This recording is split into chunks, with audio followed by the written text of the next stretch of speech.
Oh, hey there, folks. I didn't see you come in. As you know, I'm Andrew Ginsberg. I'm a former tech employee turned stand-up comedian, and now I spend all my time diving into the latest and greatest mysteries in AI, technology, space, and beyond. In today's episode, I thought I'd do something a little different. Now, some of you have been following this channel since I started it in January, and I appreciate that.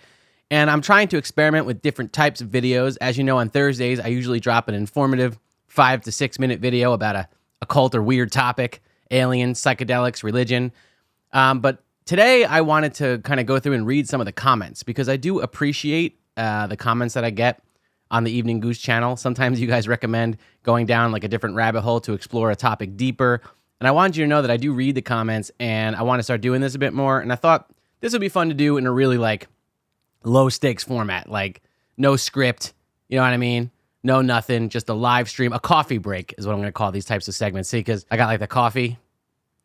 All right, maybe I'm not that creative today, but anyway, this is Coffee Break, Evening Goose with Andrew Ginsberg. Thanks for tuning in, folks.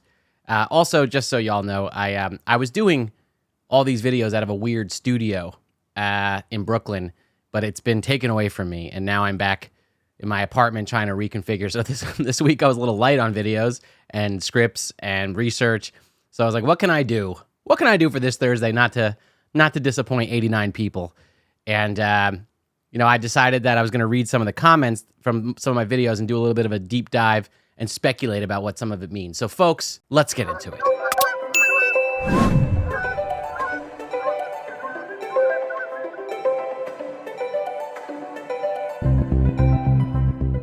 I bought this Google Chrome tablet like when I lost my job at Yahoo a couple years ago, and I was like, I got to have another computer because I'm going to be out there in the coffee shops all the time working on the future. And it's like, this thing literally turned into my YouTube watching box.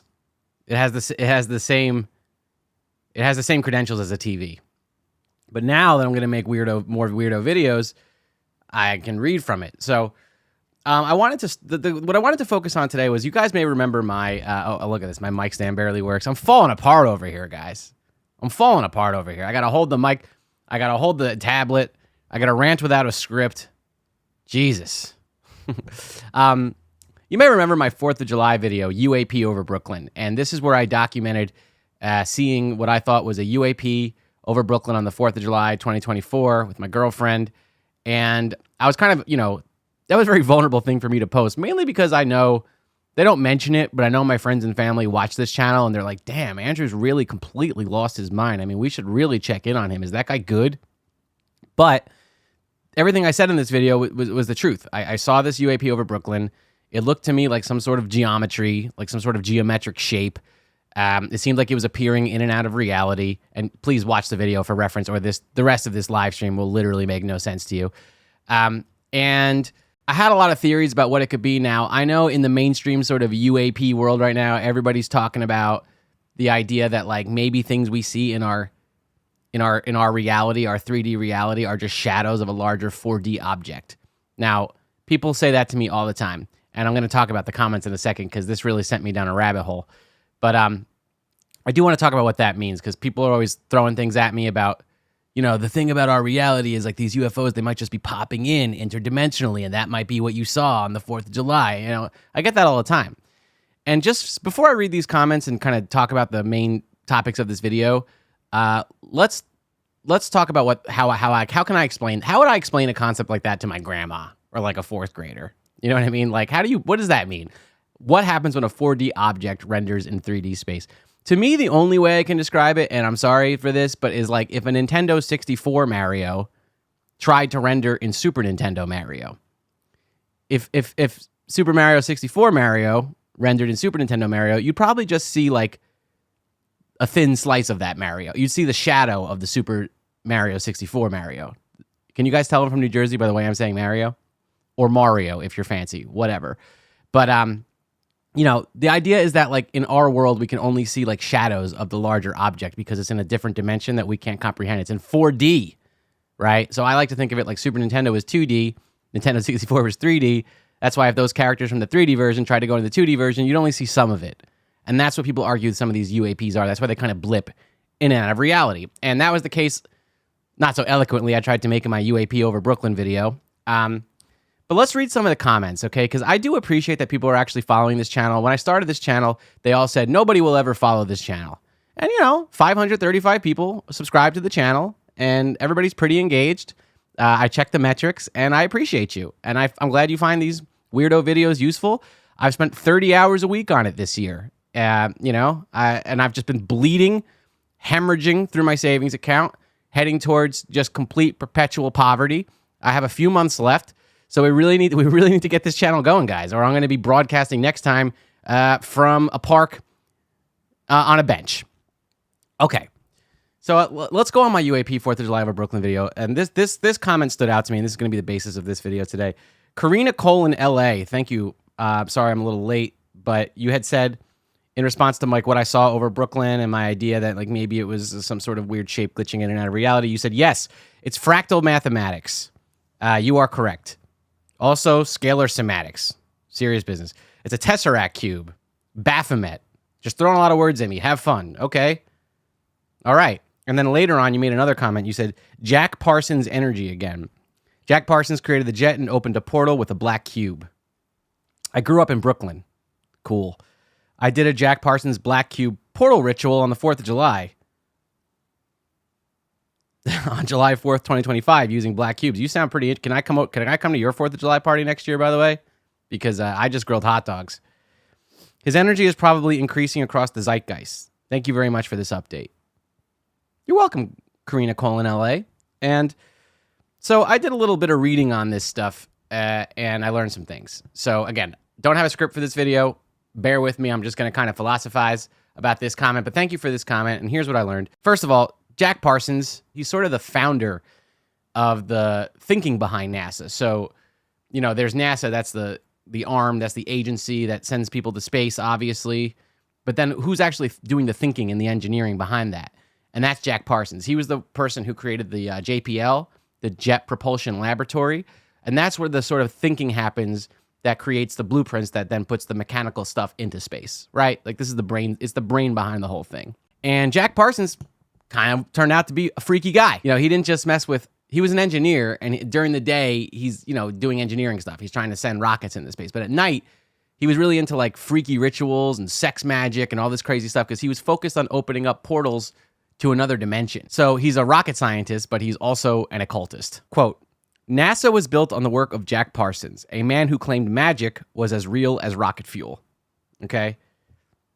That's pretty insane. Did you know that NASA had these occult roots? Like the guy who's trying to develop the space program, an engineer at night, he's doing all this occult witchcrafty stuff, trying to break through to another dimension. He thought that work was just as real as the actual engineering he was doing during the day. Fascinating. So Jack Parsons basics, he was born in 1914. As I mentioned, he was the co-founder of the JPL, the Jet Propulsion Laboratory. This was like if Elon Musk, which this isn't too far off, but this is like if a character like Elon Musk trying to send people into space, if he was also like dead seriously into like occult magic, sex rituals, UFOs, that kind of stuff, okay? Kind of makes it, I guess these characters just repeat throughout history. Maybe another Evening Goose video about that down the line. This guy, Jack Parsons, he was really obsessed with Aleister Crowley. If you don't know who Aleister Crowley was, he was like, the biggest heel of his time, early 1900s. He's a sex freak. He's an occultist. He does all kinds of ritual crackhead things to try to break through to the other side. He called himself 666, the Beast. Sick name. His religion that he created was called Thelema. It all had to do with like sexual liberation and ritual magic and reaching higher planes of existence through these rituals. And Jack Parsons, our guy here starting NASA, he ran Crowley's California branch of the Thelema church. And just think of Crowley like he was the original like internet troll before the internet. Yeah, everybody hated him and he didn't care. He was just like unapologetically a scumbag. And everybody was kind of like, wow, this guy's a nut. He had his own religion. He was culty, that kind of thing. But Jack Parsons, very back with it. During the day, he's sending people to space. At night, he's messing around with this crackhead. Love it. But I think for Parsons, it was part of the same mission. So it was like magic and rituals and going to space. It all kind of meant the same thing. It was breaking boundaries. So in 1946, Jack Parsons, he links up with another crackhead we all love, L. Ron Hubbard, who you might know from the Church of Scientology. They were working together on this thing called the Babylon Working, where through these kind of rituals, they were trying to break through to another dimension and summon the goddess Babylon and create what's called a moonchild. So L. Ron Hubbard and Jack Parsons, they're working together. They're doing rituals and stuff like that. They're doing this thing called what they call the Babylon working. They're trying to reach this deity, okay, the goddess Babylon, who is this sort of, they believe, this feminine being that could be reached across higher planes that would help them break through to another dimension and kind of bring peace to and harmony to the world. And if they could reach this feminine deity, they could birth what's called a moonchild and save humanity. Now, I actually, if you watch a lot of the like disclosure stuff that's going on around UAPs and all that type of stuff in the zeitgeist right now, when people come into contact with ships or aliens or, you know, and that kind of thing, they do kind of describe a feminine energy.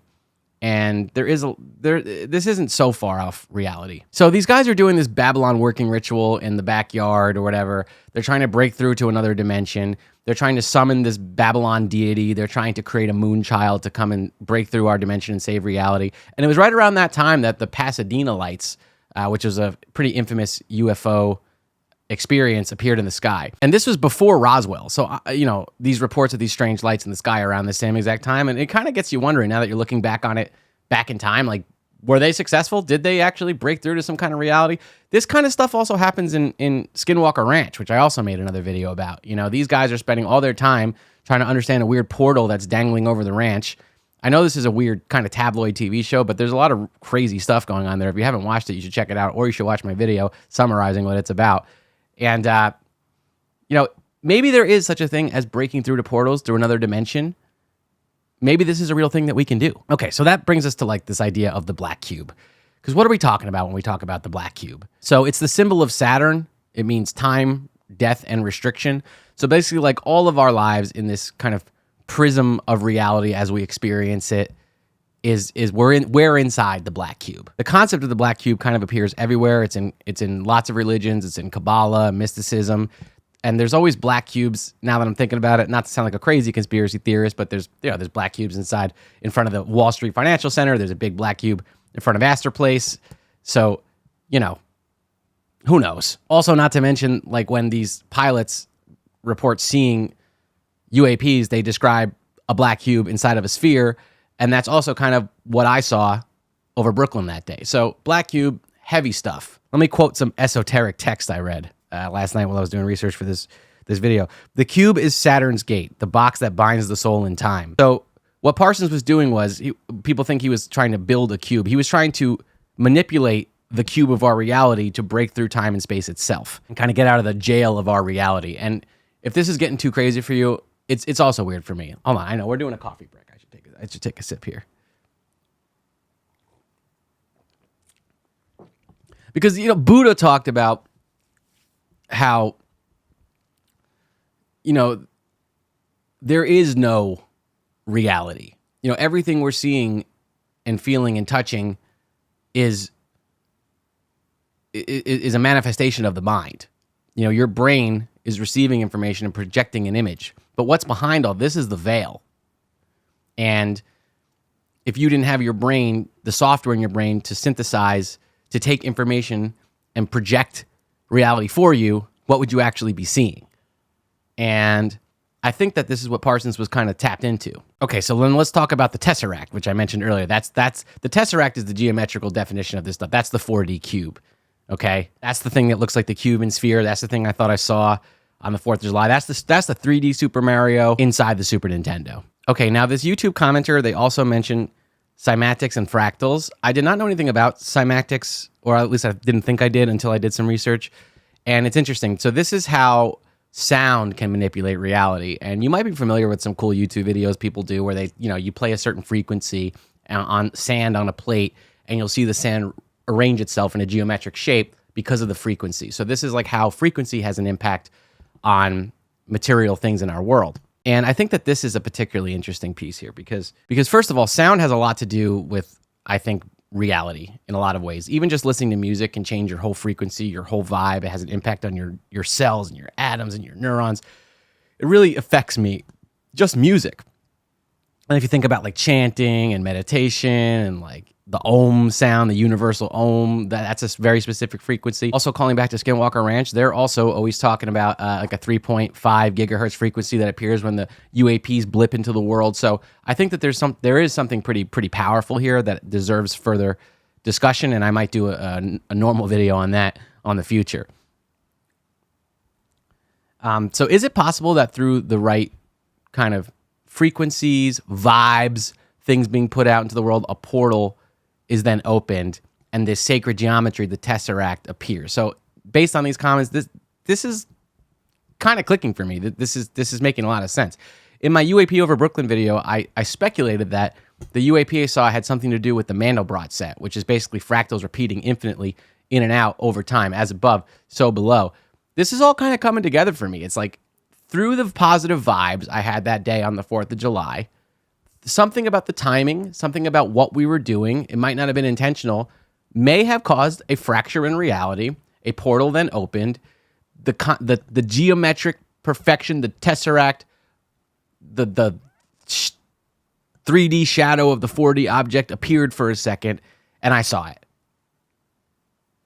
I actually think this could have happened. I don't know if this video is making a ton of sense, but this could have happened. Now, okay, also in this YouTube comment, they told me to look up Baphomet. I know about Baphomet, come on. One of my favorite Egyptian overlords. But the thing about Baphomet is he's the symbol of the opposite. So he's like male and female, stand-up comedian and tech person, heaven and earth, light and dark. Baphomet's kind of seen as like a satanic figure, I think, but really he's just representation of duality, of harmony, incarnate. And Parsons himself really lived this way. I mean, during the day, he's a scientist, and during the night, he's a sex freak, ritual, magic maniac. And honestly, so am I. So I think that equilibrium is kind of a good way to live. You want to always live experiencing the light and the dark. I think that there's something really to that in terms of living in a harmonious way. Okay, so cut to the future. Parsons, he dies in a mysterious lab explosion. What are you going to do? Was it an accident? Was it sabotage? Was it a ritual gone wrong? We won't know. My guess is probably some nefarious activities went on, but we don't know. There's a newspaper quote from that time that I found. It said, "Rocket scientist killed in home explosion." Jeez, this makes him sound like an amateur. Could have been set up. But Parsons' legacy, NASA was founded on his rockets. Conspiracy lore was largely founded on his rituals, and he's still cited in UFO theories today. Without Parsons, there would have been no moon landing, and there'd also be no occult interdimensional breakthrough myths. So my closing thought is, yeah, maybe Parsons, the reason his lab exploded was because he broke through and it was too much for him. He didn't know what to expect, and then he got sucked into another dimension. No, all this to say is, like, I appreciate the community feedback on some of these videos, and this was something interesting for me to dive into, and I might make another video just kind of diving into these concepts and fleshing them out further. I think there's a lot of meat here, Aleister Crowley and Parsons and all this kind of stuff, but I just wanted to keep this informal. This is Coffee Break, Evening Goose, loose baby. I think that maybe what I saw that day over Brooklyn was a 4D object blipping into 3D space. And maybe next year on the 4th of July, I'll do my own Black Cube ritual. And everybody can come over that's subscribed, and we'll have a big party, and then we'll do DMT, and we'll ask Jack Parsons ourselves. All right, folks. Thanks for tuning into this weird video. We'll see you next time.